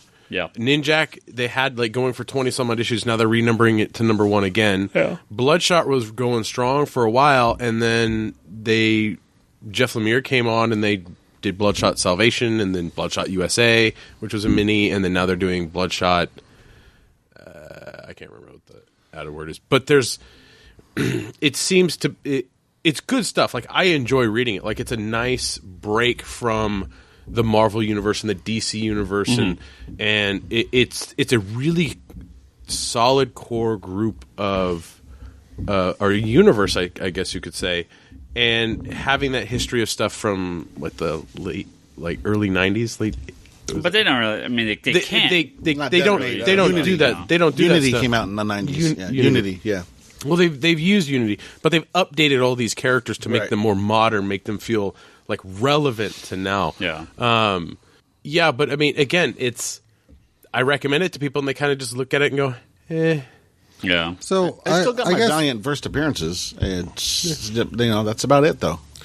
My general take on Valiant, because I started when they did the sort of resurgence, and I was really enjoying Exo-Man of War and Harbinger, and like each book they were putting out was very, very good quality, and I was really enjoying them. And then they started doing the crossovers, and the first crossover I was super excited for, but then they went from like that crossover right to another crossover and right to another, and it's like Valiant's on the Marvel marketing steroids. It feels like at times, but they're not publishing that much. Yeah. So it's not as if there's that much to buy, but it's kind of like it's going that fast. It just feels like they're doing a lot of stuff, because I mean the crossovers, they had Armor Hunters, they had Harbinger Wars, they had like Book of the Dead, they have all of these different crossovers. But again, the crossovers weren't so bad. It was like 4 issues. Like I just reached a point at the time where I'm like, I'm just gonna. It's like everything else. I went, okay, I'm kind of burnt out on this. I'm going to give it a little time, and then I'll catch up. And then I never bought the hardcovers, and I never... Yeah, I gave Valiant a try back in the 90s, and I still get like I said, I jump on the first appearances, but I haven't really jumped on the series at all. I think Unity was the biggest crossover they had at that point, and no, their other big crossover was with Deathmate. Yeah, Deathmate. I was just going to mention that one. So, which had a significant Deathmate Black was first Gen 13. So, but yeah, not much after of Valiant after that. Yeah. I mean, I just tell people, if you want something that's not Superman, not Iron Man, not anything in your normal wheelhouse, but really kind of good modern. Yeah, modern universe of superheroes. It's kind of that third superhero universe. Yeah, right, and it's for now, and you can easiest way to do it is just go back and pick up that Harbinger 1 trade, pick up that Exo-Man of War trade. I mean, the trades are still in print, as far as I know. But go and pick those up, see if you like it. Yep. I mean, it's Vendetti was doing the Exo-Man of War stuff. Yeah. So. Which is weird, because his Exo-Man of War was amazing, but his Green Lantern at the time sucked. Yeah. Well, but only when he first launched, it was horrible. The Godhead stuff was good. Yeah, he got better with Green Lantern. But when you got to Rebirth, now it's amazing. It's amazing again. When we talk about Vendetti, we talk about his New 52 launch. Yeah. No, I've talked about his new stuff many times here. I know. His Rebirth stuff has been fantastic. Yes. Question here from Magna Prawn on Twitter, and Magna Prawn. Okay. And the question is, are you going to be weighing in on the drama at New York Comic Con? And yeah, I was going to. So we'll talk about this here in the back half. I saw the question earlier, so I figured I'd wait and talk about it here. For those who don't know, there was quite a bit of drama. Quite a bit? At New York Comic Con this past weekend, all revolving around Marvel. I can just see Bryce rolling his eyes and like gritting his teeth. Well, it's one's Marvel's fault and one's not Marvel's fault. So 50-50. That's okay. The first one that hit a little close to home that I commented on quite a bit when it happened. There was a retailer press conference or a retailer conference with Marvel right prior to the con. And it went on pretty normal for quite a while. They showed a bunch of stuff to retailers, and retailers did Q&A and kind of traditional things. I've been to a number of these, but apparently there was a bit of a kerfluffle at one point, if you will. Kerfluffle. A specific retailer who, to the best of my knowledge, has not been publicly named. I don't know him. I haven't seen the video, so I don't know who this person is. Started going on a bit of a rant after kind of getting brushed off from Marvel with whatever his questions were, kind of on the business end of it, and started to complain about the comics that are being published by Marvel, but in a very not great way. We talk here often about our frustrations with Marvel and the lack of quality in a number of their titles. This guy took it to a very trollish level that you'll only see usually described by certain YouTube troll communities. Oh dear God! Let's just say who the. Let's just pretend everyone knows what we're talking about here. Oh man, I got into it. Give them good this week. It was amazing. But no, this guy was being very racist and sexist at this Marvel thing, and being very, very, very poor. Very like it was unprofessional of him. The manner in which he brought this stuff up. I mean, I can understand his frustrations with Marvel because I mean, there's a lot of frustrations on the retailer side with Marvel and things that are going on, and kind of, like you said, you're getting brushed off, and oh hey, look, we're doing these lenticular covers. Yeah, we're not going to fall for that. We're done. Like, well, but you want to engage in a dialogue. It's not engaging in trolling, asshole behavior. There's a difference between saying what we say here all the time, which is, Marvel has kind of failed to capture the attention of their more traditional audience. They have a lot of these books coming out that are, they're very well-meaning and they're trying to expand the audience. Unfortunately, there just isn't a lot of sales for these titles. That's the nice way. I mean, we're kind of at the end of the day saying the same thing, but this is the way you say it, because it's like, look, it is not because these comics feature minorities or gay characters or women. That's not why. At least I would think us and the vast majority of people are mad at Marvel. They are just not books that are selling very well. So on the retailer end, we're frustrated that they're letting their bigger characters lapse, that their smaller characters aren't carrying the weight. But when you go up and you complain about all the comics featuring, freaking females and blacks and everything, it's like, and that's what this guy did. So, terribly, terribly unprofessional, complete asshole, totally wrong. Those books sell well to their audience. They sell well enough. It's just the numbers don't justify. I don't care. Well, right. I don't care what Miss Marvel and Squirrel Girl sell because I know there's going to have a limited audience. They sell what I expect them to sell. I care when Amazing Spider-Man and Avengers don't sell because those should have a much larger audience. I understand frustration of the retailers, but there's a way you do this, and this is not the way you do this. So, shame on that guy. It sucks. I hope people call him out. Lifetime ban. Well, yeah, he's probably not getting re-invited back to the Marvel. The other big one was Marvel had announced a partnership with for a comic book coming up, like a Marvel and DC, if both done this in the past, where they do just sort of custom comics, and Marvel's been doing a shitload of these recently, tons of these custom comics for all sorts of different. They did a bunch of them for like college football teams. They've done. DC was doing it with KFC. They've done a bunch of these custom comics. Yeah, they did the KFC one. So Marvel was doing one with the Northrop Grumman company, which is one of the largest defense contractors in the United States. So basically, this people that make guns. This came out right as Las Vegas. Right after Las Vegas happened. They were going to have a large demo and presentation of some form at New York Comic Con. Whatever, right? But maybe not Marvel's. Maybe not the best.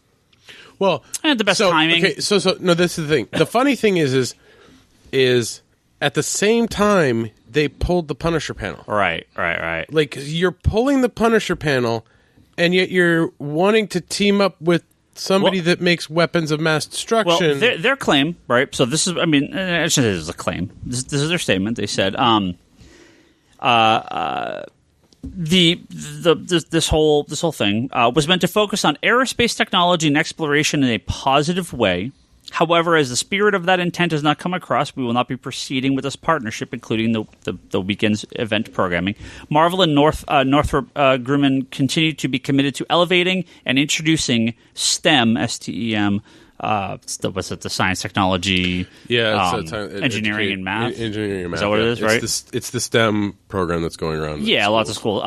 To a broader audience. Now, again, I doubt there's no ill will meant here. It was just very bad timing. And had they done this comic and just put it out there, no one would have cared. I think having some sort of like presentation at New York Comic Con was the trigger, no pun intended, for this.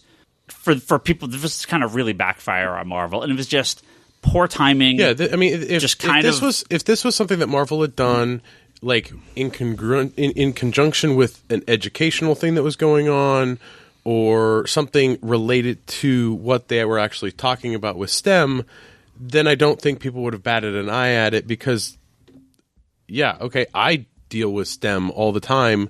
My son's in a school that does some STEM stuff. Mm-hmm. So it's like, okay, well, it's backed by people that make aerospace and weapons of mass destruction and all that stuff. Well, whatever. There's not so much I can do. It's public education. Yeah, I said. As Ryan already said, it was just bad timing. Yeah. When all the attention's on this, Marvel should have just pulled the panel from New York like they did Punisher that was already brought up and moved past this. But the second you shine a light on something like this, it's a PR nightmare. Mm-hmm. Well, I think the actual comic, again, depending on what it's trying to do, could still be made. Maybe you can change it so it's not specifically pushing this company, but I don't know. I'm kind of of two minds of this. Like I said, whatever. It doesn't bother me if they want to do this. It's but it just had they done this 3 weeks ago, I don't think anyone would have cared. Yeah. Or had this panel been 3 weeks ago, probably no one would have cared. I mean, the thing that a lot of people pointed out is, the main plot of the first Iron Man movie is that he stops being a weapons manufacturer, right? I mean, and that's sort of a tradition in the Iron Man comics. And it does seem a little like floating on that line. Well, you guys kind of maybe you're not this seems like kind of against the kind of narrative that Marvel but has. They're going after the science part of it. They're not focusing on the right. But that's the thing is it's the timing, right? It's the I agree. It is. I agree. It is with the timing. The Punisher thing. It's right after. Well, the Punisher thing was obvious why they needed to pull that. But that's the thing is you're pulling all this stuff because of that brings it light to that. Whereas if it was more of like it's something that's educational, right? Instead of more advertising the company.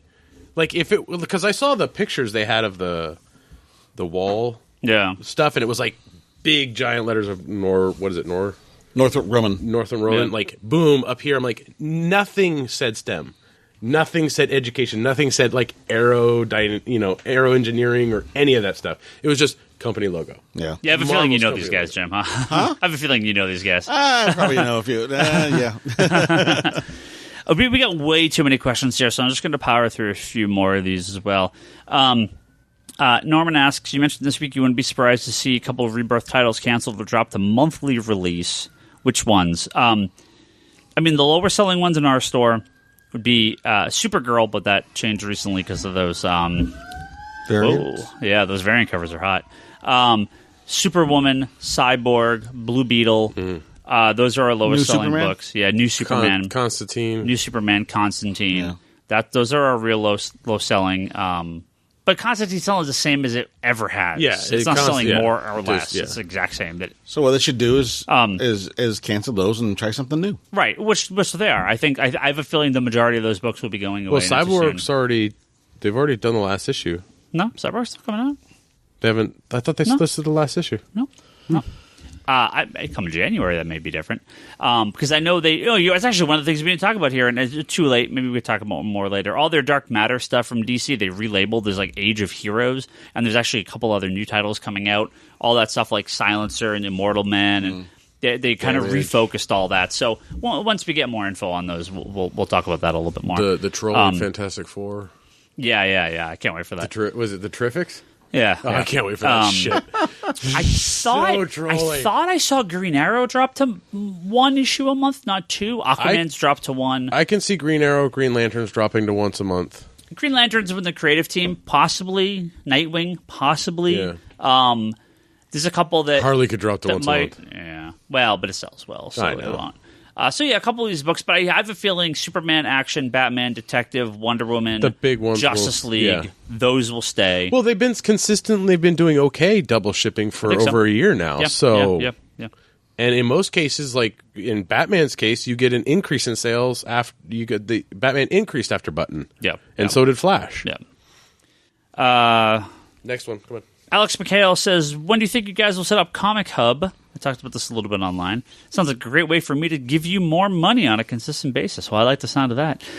Comic Hub is a new point-of-sale system that a lot of comic stores are kind of looking into. They have a full online store, an app, a bunch of cool stuff. I've already emailed them. We're talking to them, trying to get some more info, and I'm considering signing up for this. So, yes, Alex and everyone else, we will let you know because I would love to have a full online store. In the meantime, you can dial a number and talk to this guy named Ryan Higgins over the phone, except on Thursdays and Sundays. Yes. And you can place an order on the phone. You can make him go to the shelves and look for that. Yeah. You should put him to work. We take PayPal and major credit cards. I know this is a Halloween name. I'll get checks. Phantom of the Blanco. Of course, everyone loves their Halloween Twitter name. I never changed my name. And I did see this. I did see this earlier, and I wanted to read this so we can all try to take a guess. He goes, "Some dude just jumped out of the second-story window of Midtown Comics trying to steal an issue." This happened. This happened earlier today. Yeah, I read about it. Yep. Best guess as to what it was. Oh, I 100% know what it was too, because there's only one group of people that do this. Spawn readers. Someone tried to steal a copy of Spawn, and they jumped out of the second floor. Totally, it's 100% Spawn. It's totally Spawn. I would bet that or Savage Dragon. It's no. Wow. No, because nobody reads Savage Dragon. Hey. No, it's totally Spawn. It's always Spawn. The answer is just always Spawn. No, it was the first appearance of Lady Death in Evil Ernie #1. Shit. To get out of the quarter bin, or why did they even jump out the window? They're not going to stop you for a quarter. What would be worth jumping out of a second-story window for? It'd have to be a freaking Hulk 181 or a Amazing Spider-Man 129, Legacy comic. something like that. Could be some CGC stuff. He just pulled a new book off. He pulled an omnibus. Nightwing #1, I was baby. going to say, other than maybe the first appearance of Angela, is there any Spawn comic that be crazy expensive enough? Crazy? No, not even Angela. Not even 8's expensive. Yeah. I mean, one's like a $20 book these days, but you can get them. It was like you can pull 50, them out of but now it's dropped down. The Tom McFarlane Thank You Silver Foil that came out not too long ago. Variants are different. I mean, but you could pull #1s out of dollar bins. Do we hear what happened to the guy? Yes, he was mint before he went through the window and graded not very good at the end. So that's it for our questions for this week. Thank you guys very much. We're going to do some Patreon stuff here. We're going to do some random picks here. We're going to then get off the podcast because the podcast will be over. But before we get to the random picks, we got a big list of people on Patreon to thank. Let's thank these people here so you guys don't turn off the podcast because I know you want to hear our random picks. Quick lock the door while Brock's outside so we can't go back in. And take his key. The funny thing is I've seen ambulances going both ways. To the left and to the right. Hopefully those fires. Hopefully that fire should come this way. That should be scary. It's only a couple miles away from thank our good friends on Patreon. Dennis Jansen, Samurai Godzilla, Alex McHale, Matthew Schnapp, David Baroldi. That works, right? Don Kilson, Mark Long, Michael Zakavik, Will Roberts, my mouth doesn't work anymore, Ivan Liskanik, Brian Morawski, Mason Barber, Miles Gakula, Rich Guerrera, Matthew Holmes, Paula Schultz, Matt Smith, Blake Etheridge, Keith Amaral, David Polanco, Christopher Noyes, Kevin Nguyen, David Safar, Stephen McCleary, Tyler Wiltis, Rob Ben Dixon, Travis Fleischerman, Chris Freeman, Mike Coonrad, Amanda Penman Cron, Christopher Stone, Sit Comics. Hey, and those guys called me the other day. We'll talk about those guys probably in a future episode. Timothy, Corey Schmoller, Aaron Wright, Father Dante, Matt Anderson, Brian Wilson, Nick Harrison, Chris Palaki, Kevin Ellis, This list never stops. Chris, all of us, Christina, Be happy does it doesn't. Wally Ansari, Chris Kim, Bob Learned, Chris Bunch, hey Chris, Gordon McKenzie, J.R. Burek, Greg Lindsay, Stephen Hayden, Anthony Edward Moreno, and Andrew Cuscieri. Thank you guys all very, very much. There's also all sorts of other people that give us money. Because it's Patreon, so we are I was doing those Patreon high tier backers at the beginning of these episodes, and I got to get back on doing that because these guys should be focused because they give us more money. Julian Titus has the Nerds of the Pants podcast at pixelbit.com. Ryan Hess has Blowhards, a video game podcast. Blow so hard. It does at blowhards@libsyn.com. Jody Lawson, one of those new SCN consoles. Jody Lawson has what did you call it? The SNES? Oh, okay. I thought you said something else. Conan, not Conan. Canon, the Triad Comics Anthology at triadcomicsstudio.com. Minoa Play, Sam Chea, Talon Bray, Craig Anderson, Joe Duff, and Mario Miranda. Thank you guys all very much as well. All our top tier backers and all our other backers. And we have even more backers, but you don't give us enough money, so we don't say your name on the podcast. But if you give us $5 a month, we do. Yeah. We do. They know who they are. They know who they are. Whoa! We have these tiers on those backers. We have these tiers on Patreon. If you that's what it's for. And I thank everyone. Even if you've only given us $1 once, that's $1. That's awesome. Yes, thank you. Thank you very much. Thank you. What cartoon is this? You're welcome. You got like swastikas and Hitler and ducks. Yeah, it's probably one of the old. I have like the complete unedited, like entire Disney and Looney Tunes collections on here, which have like The duck Jessica Rabbit just fed the other duck like beer, but it had like 3 swastikas on it. So it must be extra poisonous. What were they? Not just one. Bird is walking around holding a gun to his head. Yeah. World War II, man, dark times. There was a Hitler on the TV. I gotta.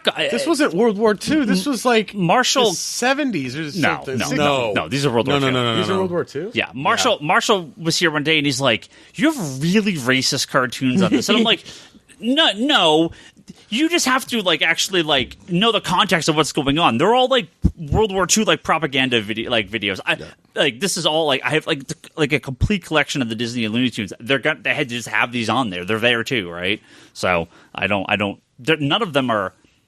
Some of them may not be in the greatest of taste these days, but they're not bad. Have you watched the Tex Avery cartoon? Oh, those ones are those are real rough. But Quick picks. yeah, random picks. Sure. Wait, this is real What are Looney you playing, Tunes? Lotto? Yeah. Toby is just enamored right now. Toby's enamored. Charlie had a random pick. Yes. He started. What's your random pick? The brand new Tick comic that came out, was it last week? Mm-hmm. Yeah, last week was very good. I liked it. I liked sort of the very stylized art that they used for the ninjas and murder clowns, and then it had a very good backup story too that looked directly out of the old animated show. Nice. I was really happy with that book. Cullen Bunn wrote it too, right? Yeah. That's funny. That's weird. Tick normally doesn't get like I don't want to say real comic creators, but like Marvel and DC guys working on it. Like that's cool that they pulled in like a bigger writer to write that. Yeah. So how was the Amazon show?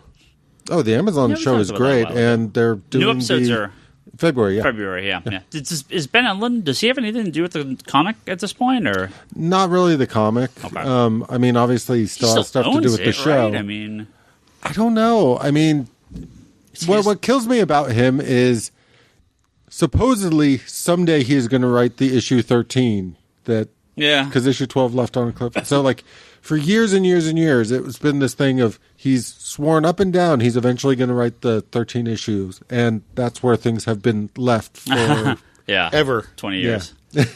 So it's like the Battle Chasers thing. Yeah. Just to the point where they actually wrote a pseudo 13 at one point and let some other writer write their version of the issue 13 just so they could put it in trades and not end on a cliffhanger all the time. Go ahead, Brock. I'm going to recommend the Justice League. What? Don't you fucking do it. What? Keep talking. Fine, I won't do it. Keep talking. No, I'm not going to fucking do it. You know what? I'm going to go with the weird one.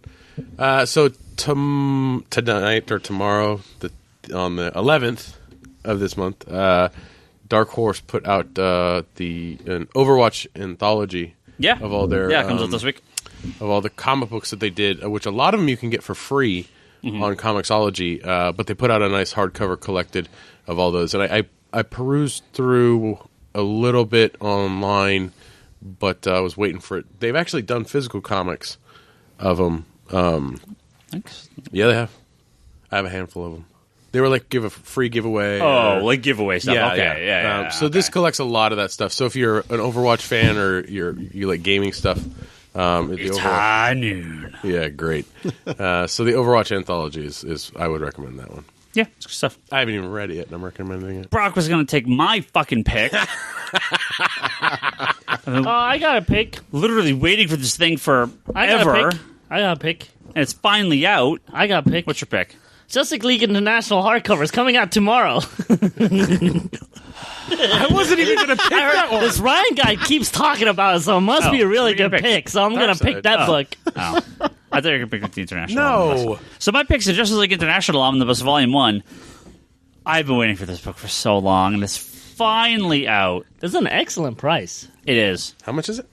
$125? No, it's $100. Oh, it was $199? Yeah. How much does it collect? A shitload. It's like as thick as those damn Jeff Johns hardcovers. Collects Justice League 1 through 6, Justice League International 7 through 25, which they changed the name at that point. Justice League America 26 to 30, which is again continuation of that. Justice League Annual 1, International Annual 2 and 3, Europe 1 through 6, and Suicide Squad 13. So this is. That's like, what, 4 of the trades? That's like the first half. It should be 4. 2 volumes. I believe, unless I'm mistaken, unless they're going to do all the quarterly stuff too, it might be 3. But I believe it's going to be 2 omnibus for the entire collection. And, oh man, this is my favorite comic. An excellent price. I got the 6 trades. Yeah. And then they stopped putting them out. Yeah. I do kind of wish it was half, though. It's slightly too big for me. But huge. One hell of a price, though. Yeah. Yeah. And this is a huge week. It is worth it for the fucking cover alone that Kevin Maguire did. It's been my background on my computer now for weeks. That's why it's my pick. Incredible. And between the Swamp Thing Bronze Age omnibus that just came out, the Fourth World omnibus coming out in a couple weeks. Oh my god, my bookshelves. It's the worst. It's a good thing those earthquakes already like my hit, library right? where I have 3 stacks of freaking books that won't fit on the shelves right now. Good thing those earthquakes already been hitting, right? So you could safely put those on your bookshelf. Yeah. All right? Yeah, the earthquake knocks off some stuff. And it wasn't near us yesterday. It thought it was, but it was actually south of us. So nothing happened. My quick pick will be Justice League: The Dark Side War collected edition that just came out. Will be coming out tomorrow. Yeah, it's we're not supposed to pick everything coming out tomorrow. I know, but it's so good. It's really good. It is good. It is good. Yeah. So it collects all the end of the New 52 stuff and leads into none Rebirth. of us picked and the button hardcover that's coming out tomorrow with the awesome read cover. Toby could pick the button hardcover coming out tomorrow. No, I pick Justice League International. Because someone won't shut up about it for like the last 2 months and had it on his damn computer and said it's the greatest thing of all time. It is. He says that about like something new like every other month. One Punch Man. No, he doesn't. One Punch. I mean, not One Punch Man. One Punch, comma, man. One Punch. Yep. Although One Punch Man would be funny. Yeah, we know your level of humor, Milkman Man. Blue Beetle versus One Punch Man. I think that's it. I think that's our podcast for this week. This thing's gone way too fucking long, like always. Yeah, we can never get it down. And we didn't even have Bryce on this week. I know. Just him being here for 5 minutes, like, just no. Your anxiety. You know, if Bryce was here, this would have been a 3-hour-long podcast. So you're getting out light this week, trust me. Because he would have. We didn't even talk about the Gifted next episode. He would have wanted to talk about garbage Marvel comics, so that would have been like this is bad. Stop talking about these. We have to talk about good DC comics. Well, we're talking about them next week. Yeah, we're going to talk about a lot of garbage Marvel comics next week. And a couple good ones, too.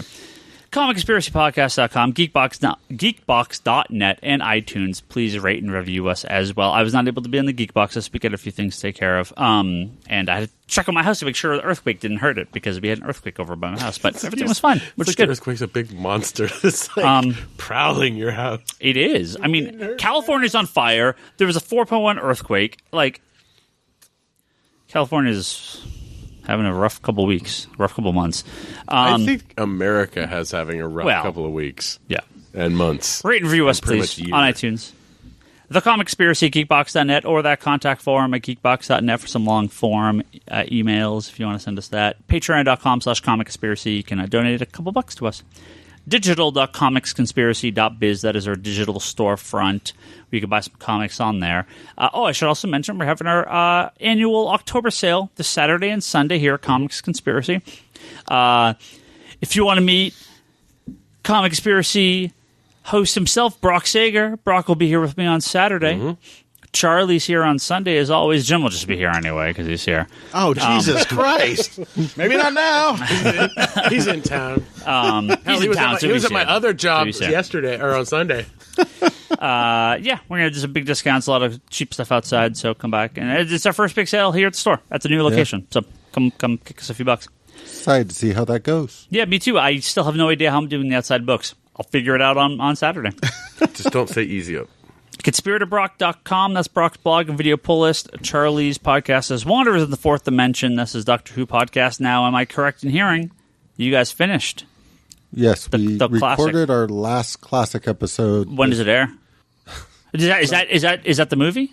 No. That's the last Survival. That's Sylvester McCoy's last. Okay, are you doing the movie next? We will. Well, we have all sorts of stuff to cover in the Wilderness Years because they did like Downtime and Deimos Rising. Okay. Like there's all sorts of additional Doctor Who stuff that happened before Modern, which does include the movie. Yeah, okay. But yeah, we have a long time we're going to be spending on Wilderness Years. Nice. Etsy.com/shop/Leanne Hill Art. That is my wife, Leanne. That is her Etsy store. She's going to be at a couple conventions coming up here soon, too. She's going to be at the CampbellCon in a few weeks. She's going to be at the the Famous Monsters Con in San Jose. She's going to be there, I think, just Friday and Saturday. I don't think she's going to be there Sunday. She's splitting the table with someone. And I should be there for a few of those as well. So come say hi. Toby's going to be there. You're going to be at the HorrorCon, right? You're just going, all right? Yeah. Go find Toby and yell at him. Ryan Higgins, that is me on Twitter. Brock is Brock Sager. Bryce Larson is Larson Bryce. Toby is Toby XI. Charlie's Incendiary and Chaos. The store is Comics Con Store. Don't forget the Geekbox Comedy Button. Good Job Brain, All Talk Podcast, and Manga Machinations. Do you care? LD Exterminator? Do you want people to follow you on Twitter? Yeah, LD absolutely. Exterminator. Go exterminate some lady deaths with Jim. Geekbox Comedy Button, and I'll Talk Manga Machinations. Jim got a digital eBay store. Digital store. It's digital. Zombie Comics on eBay. It's just Zombie Comics. Just Zombie normal Comics. Spelling. You can buy some. It's not normal spelling. You can buy some crap I sold Jim for a discount for way too much money on eBay. I don't put any of that stuff on there. Thank you very much. Okay. That's it. We're done. We'll catch you guys next week.